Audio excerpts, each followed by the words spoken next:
Mês de julho e muita gente só pensa em férias. Mas para quem vai prestar as provas do Enem e dos vestibulares neste ano, a história não é bem assim.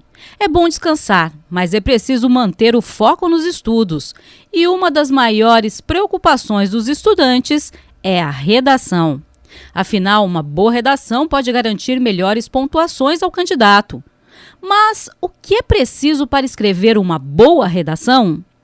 Este professor explica que treinamento é primordial, assim como estar atento às atualidades e, é claro, ler muito. Nesse momento agora é bom realmente dar uma descansada, né? O pessoal que tá aí há mais tempo prestando vestibular, de repente dá uma revisada em alguma coisa e outra. Mas realmente está chegando o segundo semestre e para a redação é importante saber o seguinte: a redação ela tem uma lógica, né? A redação, texto dissertativo, argumentativo no caso, que é o mais cobrado pela maior parte dos vestibulares e pelo Enem também, tem uma lógica, tem uma estrutura específica. Então, não é necessário ter nascido com um dom especial para poder escrever um bom texto. Na verdade, isso vem pelo estudo mesmo, pela prática. Então, é interessante estudar com orientação devida, né? Quais são as etapas desse texto, como que você consegue desenvolver bem o texto, como que você consegue dar uma boa progressão, organizar bem as ideias ali. E essa parte estrutural, uma parte, como eu disse, vem pela prática, então é legal fazer pelo menos umas 2 redações por semana aí.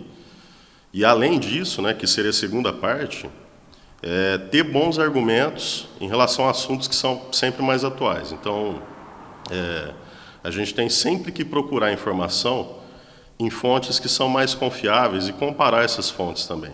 O professor destaca também o que chama a atenção de bancas examinadoras do Enem e de vestibulares como o da Unesp. Isso depende aí de cada prova específica. Então, por exemplo, o Enem cobra bastante que a gente tenha uma boa organização do texto, né, que a gente consiga organizar as nossas ideias com clareza, que nós consigamos ter esses argumentos mais profundos, não tão associados ao senso comum, né, argumentos mais que a gente chama de mais autorais, né, e que o aluno consiga dar uma boa proposta de intervenção para aquele problema, que ele consiga sugerir alguma coisa eficaz e realmente plausível para resolver o problema que foi proposto pela prova, né. No caso, por exemplo, de alguns outros vestibulares, a Unesp ela cobra bastante que o aluno tenha um bom posicionamento, essa questão argumentativa.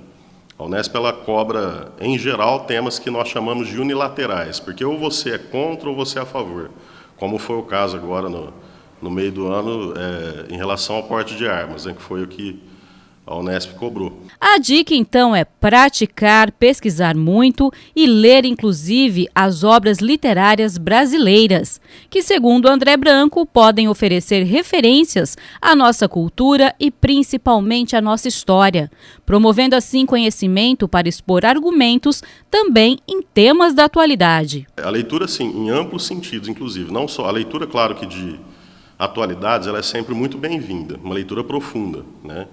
Procurar materiais realmente que falem sobre isso, e pessoas que realmente são qualificadas para falar sobre.